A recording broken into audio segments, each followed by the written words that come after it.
homicide investigation. Speaking to you today will be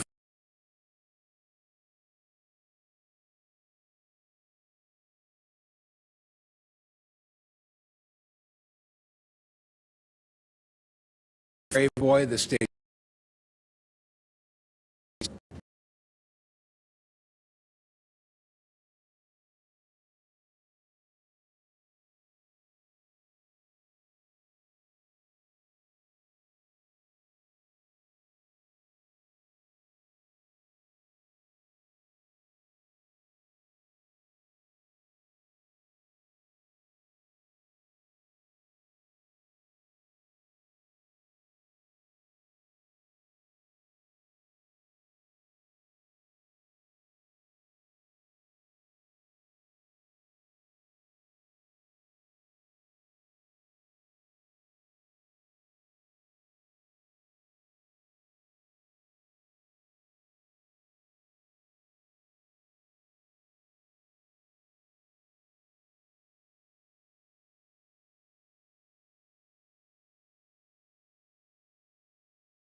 everybody's making their way downstairs. We have a large contingency, and that's getting everybody together. So I think they're about to walk in. So I just wanted to say stand by.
Thank you for your patience. The first person I'd like to introduce to speak today is our Chief of Police, Chief Malik Aziz. Good afternoon. Thank you for being here today, and thank you to all the community members who are watching on social media. The murder of 16-year-old Jada Madrana Moore on Monday was a shock to our entire community. It was a shock to myself and the police department. She was a bright student, a great athlete with even a brighter future. And now we know it was another juvenile armed with a gun who stole her future and shattered her family. I'd like to thank the Homicide Unit, Major Crimes Division Homicide Unit, who are behind me, Lieutenant King, Sergeant Watts, Detective Thompson, Detective Tracy, Detective Bays, and our lead detective, Shepard, for their dedicated work to making an arrest in this case. They were committed to arresting the person responsible for killing Jada. Yesterday evening, they did. Detectives arrested a 17-year-old male from Glen Arden for her murder. He is charged as an adult. On September 11th, right after school, our officers responded to a call for a shooting in the 9800 block of Palomar Drive.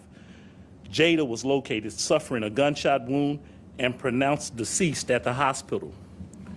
Through various investigative techniques, as well as information provided anonymously to Prince George's County crime solvers, homicide unit detectives identified and arrested the juvenile suspect Thursday evening. The preliminary investigation revealed the victim was walking on Palomar Drive after leaving school when a fight ensued between two groups who were involved in an ongoing dispute. During the fight, the suspect produced a gun. Detectives believe the victim attempted to intervene when she was shot. The juvenile suspect is charged with first and second degree murder, first and second degree assault, and a firearms charge. It seems like we are here way too often, and I'm frustrated that the violent few are disrupting the education and the promising future of our great children of Prince George's County. Now that we've made this arrest, we're hoping to bring some degree of comfort to the family as we start this process, as we pass the baton to our state attorney to start the next step of justice. And we'll be following this case throughout, and we'll be monitoring everything that goes on with this case. For now, I'll pass it over to our county executive for a few remarks. Good afternoon. I'd like to first begin by expressing the grief that I think is a collective grief in our community regarding the death of Jada Medrano Moore. Jada was a star. I mean, in every sense of the word. She was a star in her school. She was a star as a part of Team Elite. She was a star in our community. And on the day of this incident, she was a star yet again and gave her life there trying to defuse this particular incident. It goes without saying that all of us are just speechless, and we are just so devastated and so angry about the loss of Jada. It shouldn't have happened. It didn't have to happen. What I can tell you as well is that I am just so proud of the men and women who investigated this case and who continue day in and day out to do their very best to investigate these cases, to begin to bring closure by way of arrest. The Prince George's County Police Department, led by the folks in this unit, now have above 70% closure rate, which is an outstanding rate. More than 7 out of 10 of these cases have resulted already in arrest. And so I want to thank them. I want to thank Chief Aziz for his leadership and thank them for what they continue to do. I also would like to say that we are looking forward to having our state's attorney and her team, who have been involved as well in this investigation all along the way, to bring justice to this family. And I can tell you that from the government standpoint, we continue to invest in the youth of our community. We have done so by way of sparing no expense to make sure that our children have every opportunity available to them through the Summer Youth Enrichment Program, where we have now hired every single child who applied for that program. From the Passport program, where we are providing opportunities to our kids. We have opened a new mental health care and addictions care facility and are expanding beds to make sure that our kids have the opportunity to receive those services, telehealth services that we're providing now at the school, so that families who are not able to get out during the day can then have those appointments virtually.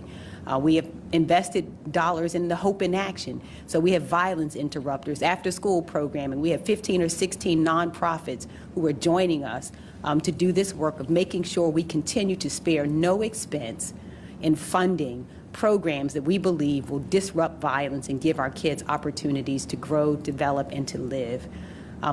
But it goes without saying, and I have said it now and will continue to say it until I am blue in the face, that we cannot do any of this work without the families, without our community members, who, by the way, really did step up even in this case. I'm told that we had more calls than we could even field from members of our community who called in to give their assistance, to give information. So I want to thank the public for helping us in this case, but it's going to take so much more of that to stem the violence that we are seeing, especially escalating among our children. I hear all the time, what else is it that the government can do? And let me just tell you this issue will not be resolved simply by the government. It will not be resolved by the police. It cannot just be resolved by the state's attorney. It must be resolved in the homes and in the communities of these children, from their parents to the aunties, uncles, godparents. Everybody has a responsibility to protect our children, to protect their lives and to prevent them from taking the lives of other children. So we will continue to do our part in investing in our children, in investigating these cases, prosecuting the cases, and then we ask the community to continue to do your part, because that's the only way we're going to stop this violence and preserve the precious lives. Our kids are too precious to give over to violence.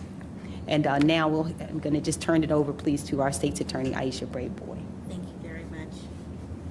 Thank you very much, Madam County Executive, and also to my partner, Chief Aziz.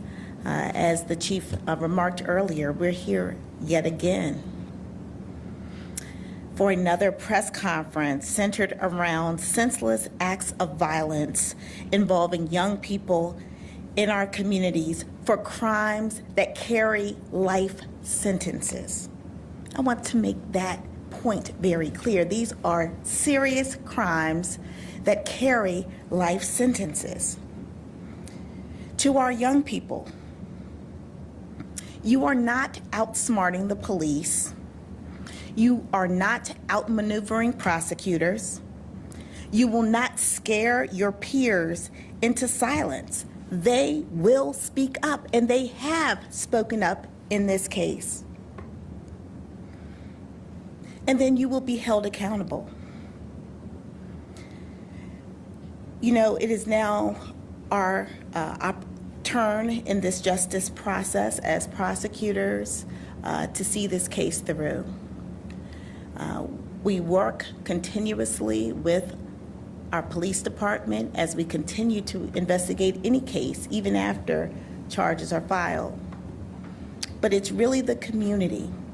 We are anchored by you. We are anchored by the community, and you will help us deliver justice for Jada Medrano Moore. I am confident that with the help of this community, we can get justice. But also with the help of this community, we want to save lives. I love our young people. I care about them. I grew up in this community too.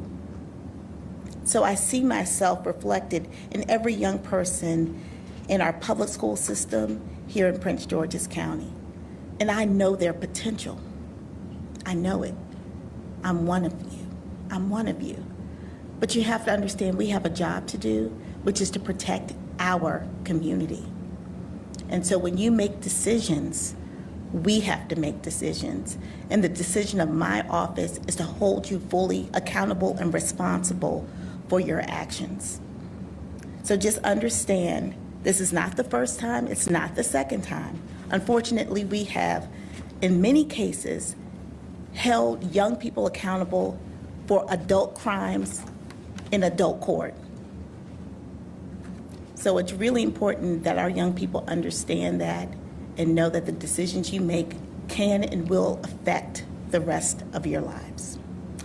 So thank you very much, again, to all my partners, and I believe I'm passing it over to our new superintendent. Thank you, ma'am. Good afternoon. As our district attorney indicated, I'm Millard House, the superintendent of schools with the Prince George's County School District. And I want to start off just simply thanking the leadership of our police department. Our police department is a dedicated, focused organization that truly did the work that was necessary to ensure that we brought the perpetrator to justice in this particular case.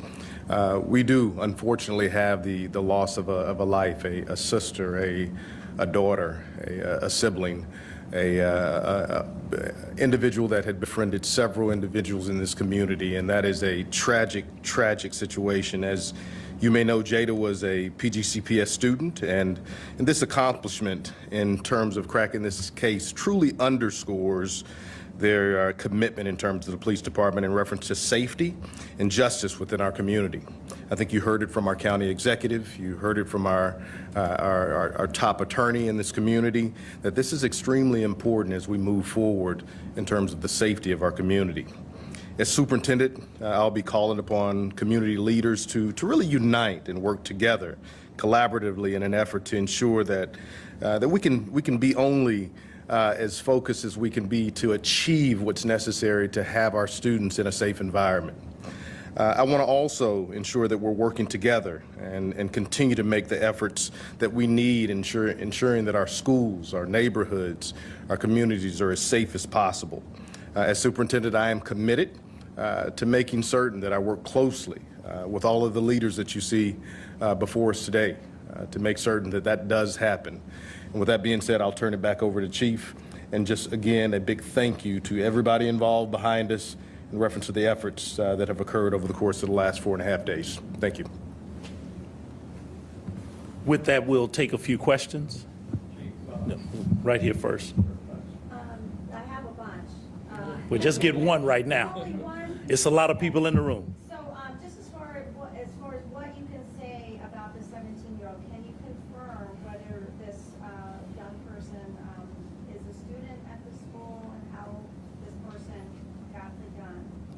Well, I can confirm I don't know how this person got the gun right now. It's still an active investigation, and that person is not talking to us at this point, so we don't know how that gun was obtained at this point. As far as was he a student, I think the school system would be better to confirm was he a student or not. Can you say, Mr. House, whether We can't confirm that both were students.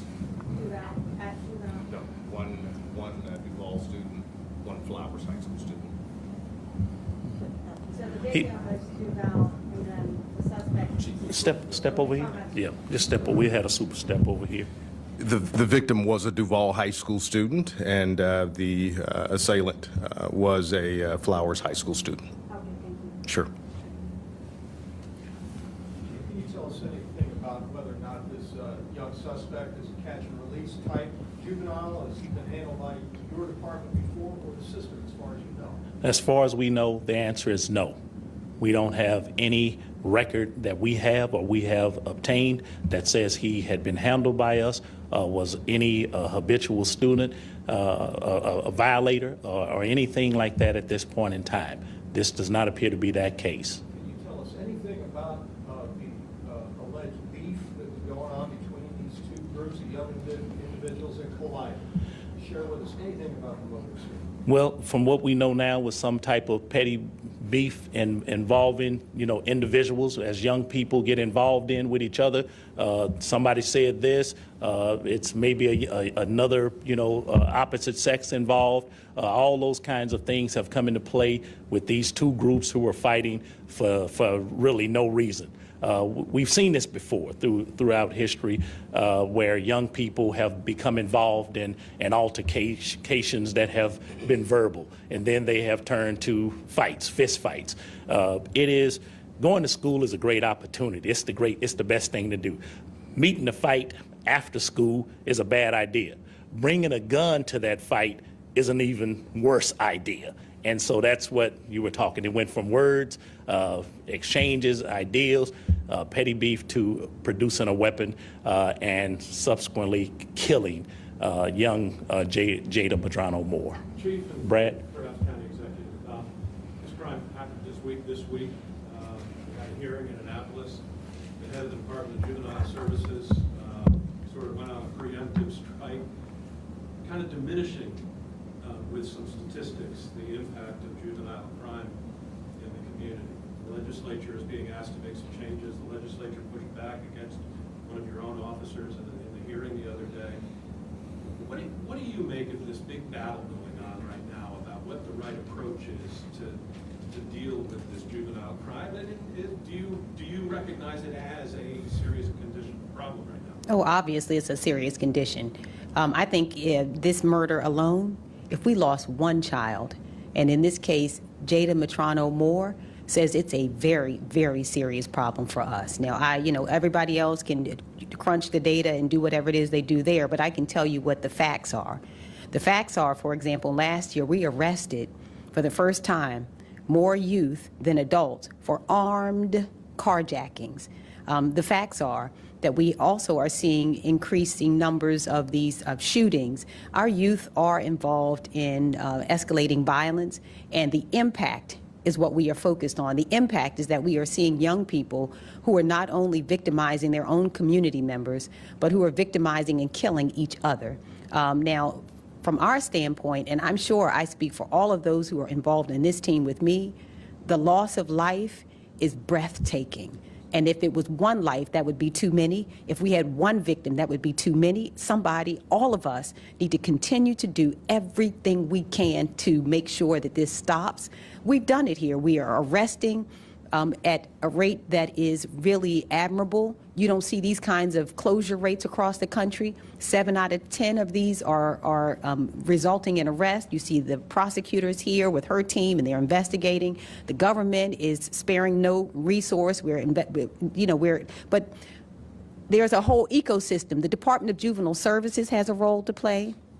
Parole and probation has a role to play, the court system. This is an ecosystem. And every part of it, the parents, communities, godmamas, aunties, dads, moms, everybody has a role to play. And what we are saying now is everybody should be singularly focused on not, quarreling about, whether one way or another, the number. The impact on our community is unquestionable. It's unquestionable. People deserve to live in places that are safe, and our kids deserve not to die up right near their schools and in their homes and communities. That's what we feel. To be clear, Jada was not part of the group. She was going to the pool, and the troop was really already there, right? Is that clear? No, that's not. She was there. I don't want to characterize her as being part of a crew, okay? But she was there, and a fight was there, and these people are known. And she stepped in between that when a gun was produced. And all people can watch a fight. I don't think young people should be participating. That's a part of the participation that's going bad. But she was not part of any crew that we would say that right now. She was there. The fight was happening. She knows these individuals. She's related to an individual. She steps in to stop that. And that right there, a person with a gun at a fight shot her and killed her.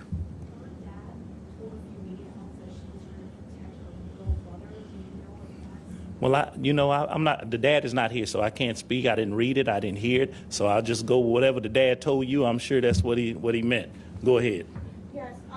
I know it's still early on in your investigation, but do you know where the suspect was all this time? He was arrested. I'm sorry. The suspect was arrested on Thursday. Yeah, well, we don't know exactly where the suspect's movement were. We know that he was out. He was doing out and about. He was talking to people. He was going to living his life as if this did not occur. At every opportunity, he could have stood up and said, hey, this is me. We were looking for him. We put it out there. Other people had to tell it and say it. Our great community heard our county executive give praise to our community for stepping up. We ask them to step up. We come here. We say call Crime Solvers, call our homicide unit, call our tips line, give us any information any which way you can. And they did. And they told us about it. At any point in time, he could have done the same thing, but he didn't.